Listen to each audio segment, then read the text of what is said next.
Hola, bienvenidos a un nuevo episodio de Medcast. El día de hoy tenemos una invitada muy especial, la doctora Suriana Domínguez. Yo soy profesora titular en la Cátedra de Patología General y Fisiopatología. Y desde el año 17 tengo la responsabilidad de dirigir el Instituto de Medicina Experimental. Asimismo, también dirijo el posgrado en Ciencias Fisiológicas de la Facultad de Medicina. Bueno.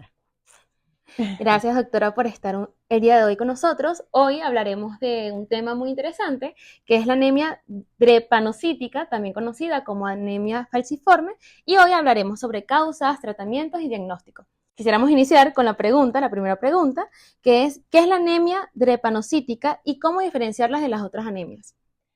Bien, la anemia drepanocítica o falciforme tiene una historia bien interesante. De hecho, los primeros registros que hay sobre esta condición se remontan a 1800, cuando se realizó una autopsia en unos esclavos que había huido, y esa autopsia reveló que había falta de vaso.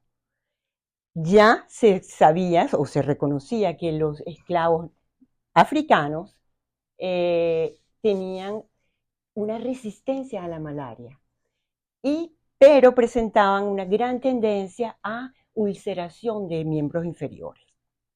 Luego, ya para 1910, se hace realmente la primera descripción con análisis de sangre periférica de un paciente estudiante de odontología en Chicago, de origen granadino, de la isla de Granada.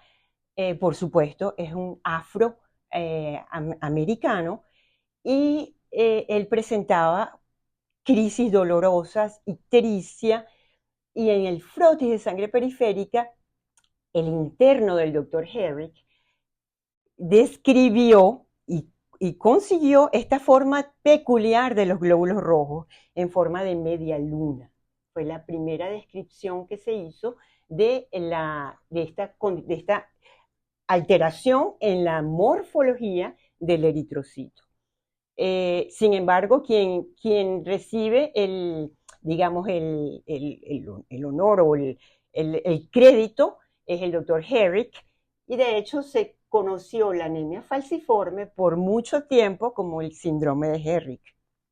Luego, posteriormente, ya se definió que era una alteración molecular de la hemoglobina. Esto lo hizo Linus Pauling en el 46, si no me equivoco. Y posteriormente, ya en los años 50, cuando ya se manejaba la metodología, unas técnicas genéticas, se pudo definir que era una genetopatía, una mutación puntual.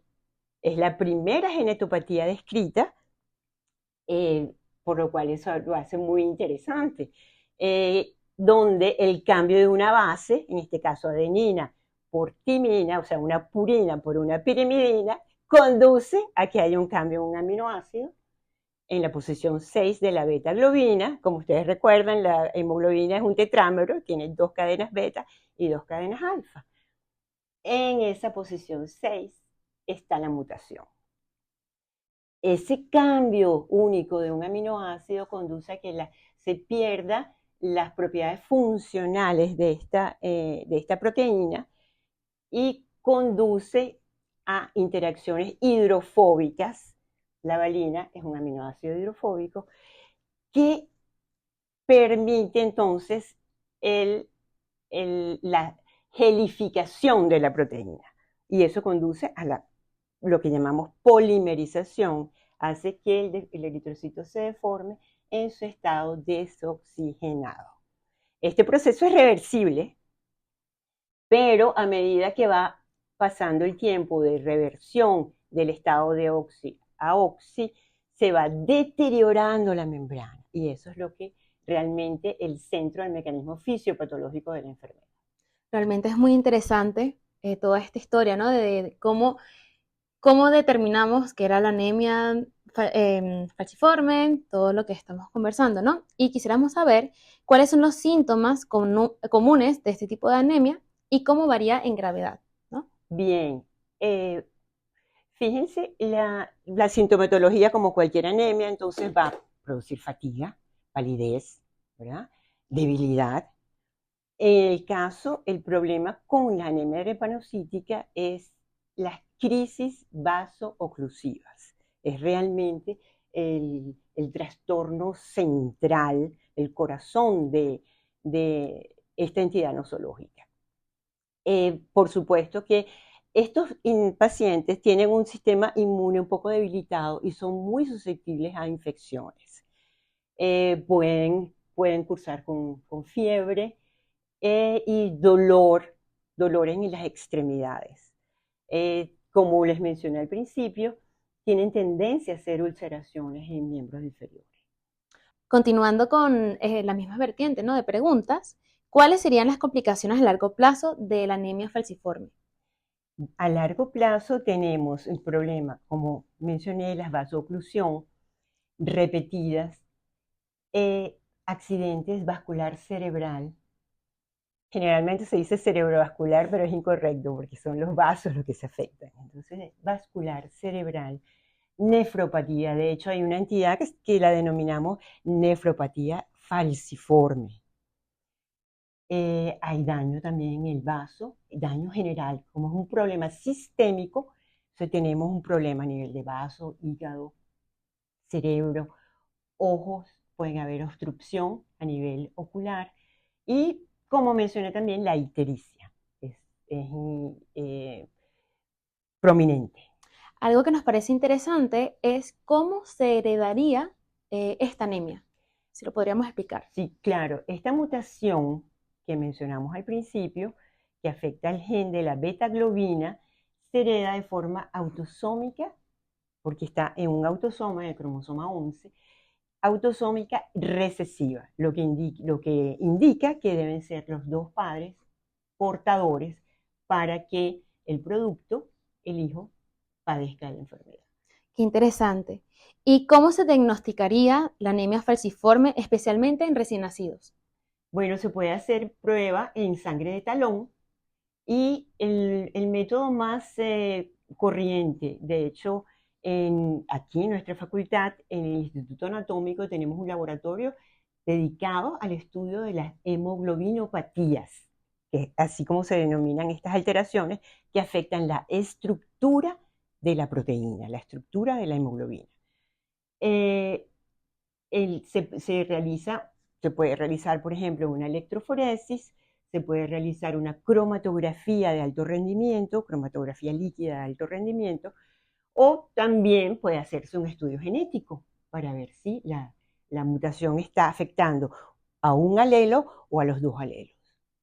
Tenemos entonces múltiples métodos de diagnóstico, ¿no? Sí, de hecho también se puede hacer en placenta o en líquido amniótico, o sea, prenatal se Qué puede hacer. interesante. Y ahora bien, ¿cuáles serían las opciones de tratamiento disponibles, incluyendo medicamentos, transfusiones de sangre, trasplantes de médula ósea? Sí, bueno, lo ideal sería el trasplante de médula ósea, ¿no? Normalmente se hacen transfusiones. Esto tiene un problema adicional por la sobrecarga que puede conducir a la sobrecarga de hierro debido a las transfusiones repetidas.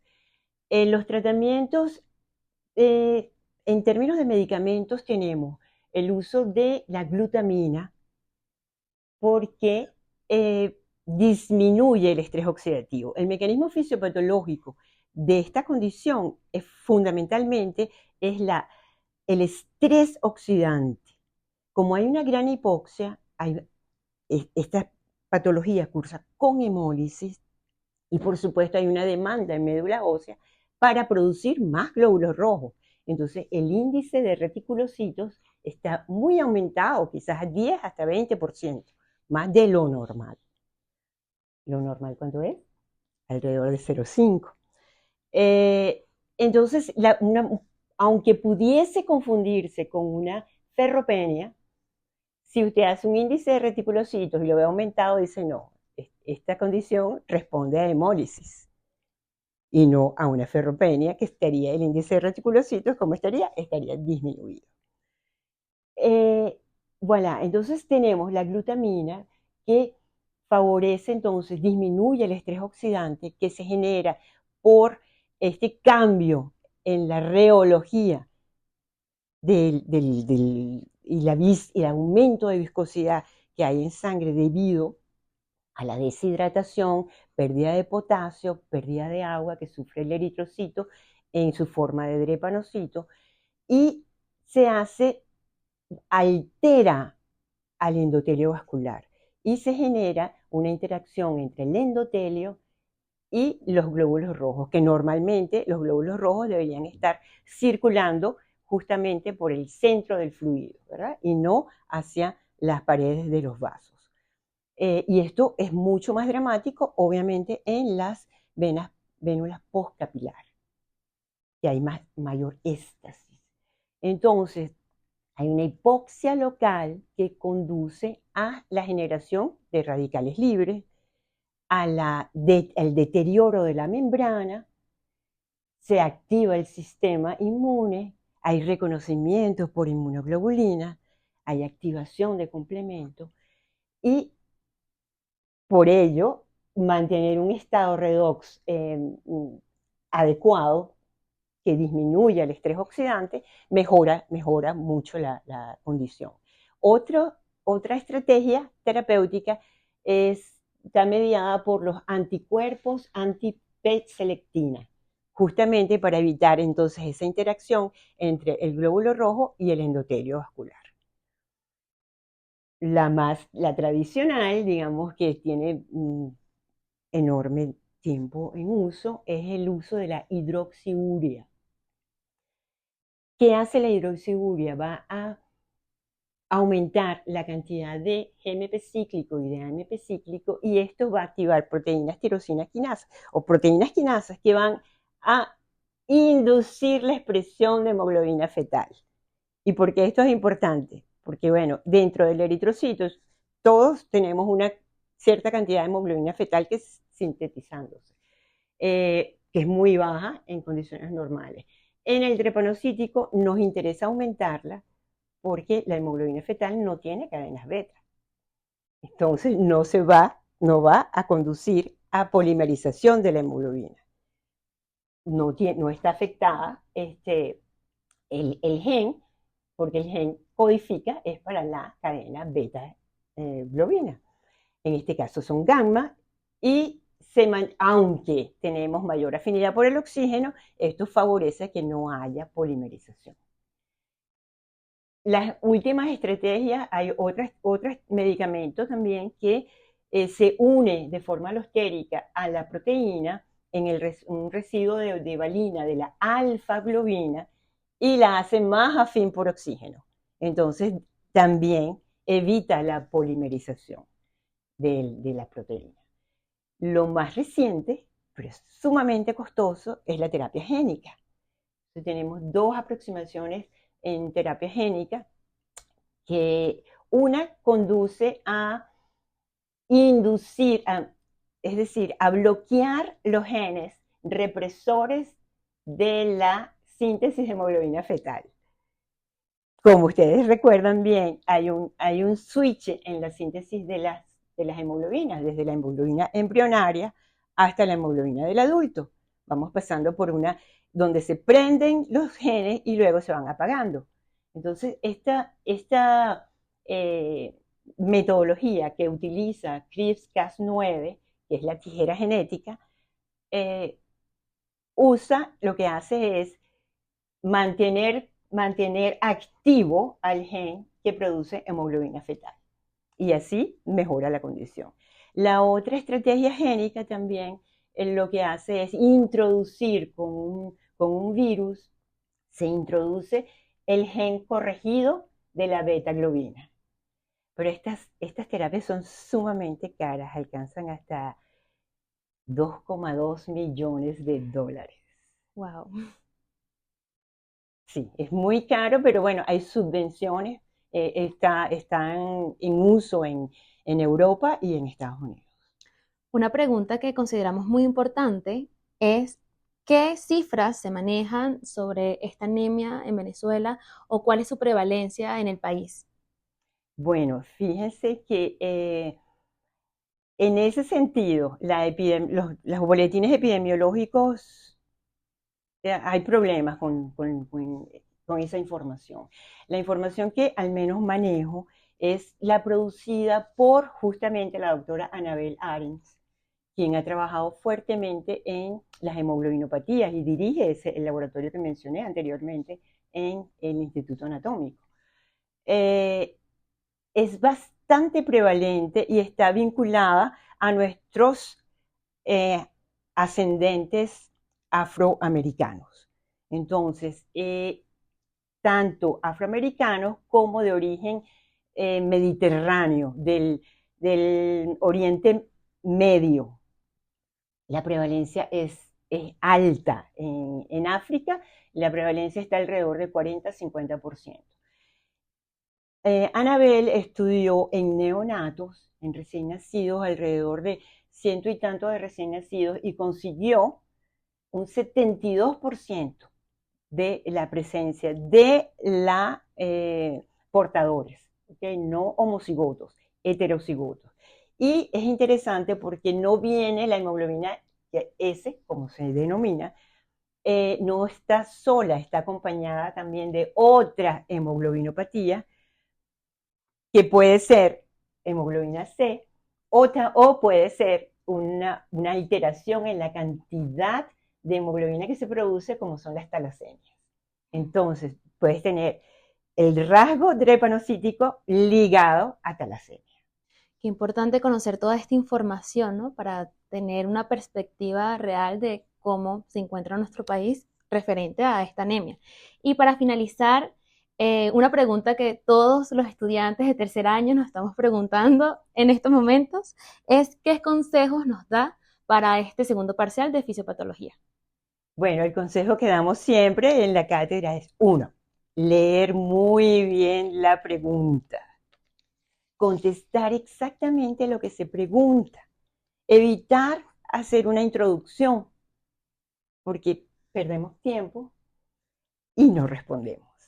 Entonces, bueno, revisen anemias drepanocíticas. Ok, gracias doctora por compartir sus conocimientos con nosotros el día de hoy. Queremos darle las gracias a SOS Telemedicina por sus espacios e invitarlos a seguirnos en todas nuestras redes sociales y suscribirse allí.